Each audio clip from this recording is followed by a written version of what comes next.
لاہور کے شاہ عالم چوک میں ایک ایسی مسجد واقع ہے جسے ایک رات میں تعمیر کیا گیا تھا۔ اس مسجد کے اتنے قلیل وقت میں تعمیر کی وجہ اور واقعہ بھی انتہائی دلچسپ اور ایمان افروز ہے۔ تاریخ بتاتی ہے کہ انگریزوں کے دور میں اس مقام سے ایک مسافر کا گزر ہوا اور اس نے یہاں نماز ادا کی، جبکہ یہ علاقہ اس وقت ہندوؤں کی اکثریت کا حامل تھا۔ ہندوؤں کو یہ برداشت نہ ہوا اور انہوں نے ہنگامہ آرائی شروع کر لی۔ معاملہ عدالت تک جا پہنچا اور وہاں ہندوؤں کا موقف تھا کہ اس جگہ پر مندر تعمیر ہوگا، جبکہ مسلمان یہاں مسجد تعمیر کرنا چاہتے تھے۔ اس موقع پر مسلمانوں کے وکیل نے انہیں تجویز دی کہ اگر وہ یہاں صبح فجر سے پہلے مسجد تعمیر کر لیتے ہیں تو اس کیس کا فیصلہ ان کے حق میں ہو جائے گا۔ مسلمانوں کی جانب سے اس کیس کی پیروی قائد اعظم محمد علی جناح کر رہے تھے۔ یہ سننا ہی تھا کہ مسلمانوں نے گاما پہلوان کی قیادت میں راتوں رات مسجد تعمیر کرنے کا فیصلہ کیا، اور جس مسلمان کے پاس جو سامان تھا اس نے وہ مسجد کی تعمیر کے لیے وقف کر دیا، یہاں تک کہ خواتین رات بھر اپنے سروں پر پانی رکھ کر لاتی رہیں تاکہ مسجد کی تعمیر ممکن ہو سکے۔ دوسری جانب مسجد کی تعمیر مکمل ہونے کے بعد عدالت نے بھی مسلمانوں کے حق میں فیصلہ سنا دیا۔ یہ مسجد 1917 میں تعمیر کی گئی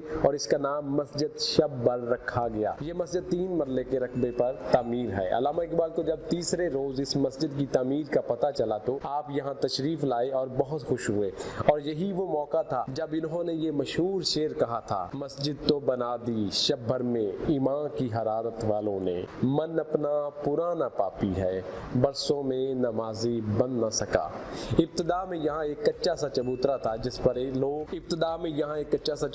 جس پر لوگ نماز پڑھا کرتے تھے۔ اس کے قریب ہی ہندوؤں کا ایک مندر تعمیر ہوا۔ مسلمانوں کو مسجد پختہ کرنے کا خیال آیا تو حکومت نے ہندو مسلم فساد کے پیش نظر اس کی اجازت نہ دی۔ مئی 1922 میں پرجوش نوجوانوں نے راتوں رات یہاں مسجد کھڑی کی تھی۔ وہ عشاء کی نماز کے بعد کام پر لگے اور فجر کی نماز کے بعد فارغ ہو گئے، چونکہ مسجد میونسپل کمیٹی کی اجازت کے بغیر زبردستی کھڑی کی گئی تھی۔ اس وقوع کے مزید وضاحت مولانا غلام رسول مہر کے اس بیان سے ہو جاتی ہے: لاہور کے مسلمانوں نے اچانک جمع ہو کر ایک رات میں شاہ عالمی دروازے کے باہر مسجد بنا کر کھڑی کر دی۔ کچھ مدت کے بعد حکومت نے فوج کھڑی کر کے اس مسجد کو گرا دیا تھا، پھر باقاعدہ منظوری حاصل کر کے یہ اثر نو تعمیر ہوئی۔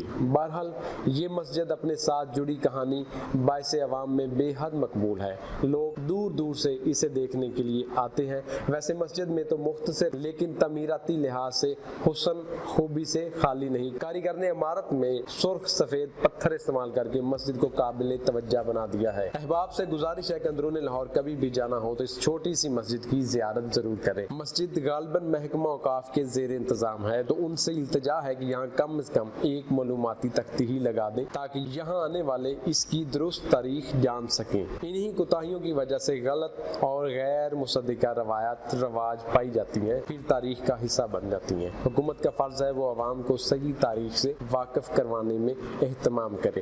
ناظرین، ہماری اس کہانی کے بارے میں ایک کمنٹ ضرور دیجیے گا۔ اگر ابھی تک آپ نے ہمارے چینلز کو سبسکرائب نہیں کیا تو پلیز ہمارے چینل کو ضرور سبسکرائب کیجیے گا۔ جی ناظرین، میں ہوں افضال بدر، وائس آف پاکستان کے پلیٹ فارم سے ملیں گے پھر ایک دفعہ ایک نئی ویڈیو کے ساتھ۔ تب تک کے لیے مجھے دیجیے اجازت۔ اللہ نگہبان۔